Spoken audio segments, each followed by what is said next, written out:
Berdasarkan data dari Dinas Damkar dan Penanggulangan Bencana Kota Lubuk Linggau, tahun 2019 terjadi peningkatan kasus kebakaran hutan, perkebunan, dan lahan atau Karhutbunlah yang mencapai 107 kejadian, terhitung mulai dari Januari hingga Desember.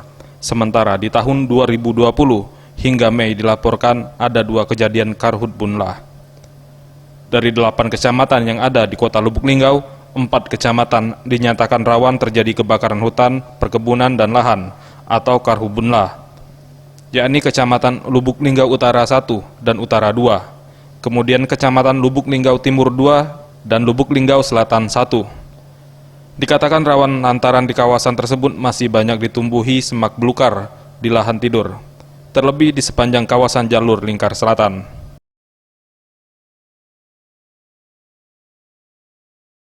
Untuk di Linggau, kalau melihat kejadian yang tahun kemarin, itu di Timur 2, di lingkar itu ya, lingkar selatan, kemudian di Utara 1 dan Utara 2, kemudian di selatan ya, di selatan 1, itu kan memang masih banyak semak belukar, kemudian kebun masyarakat yang kalau tidak di kalau rata-rata ya di lingkar selatan itu kan banyak semak belukar, itu lahan tidur lah.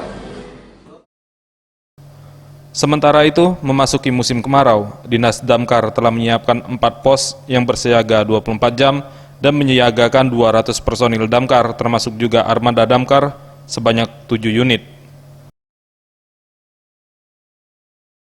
Tim Liputan Sriwijaya TV.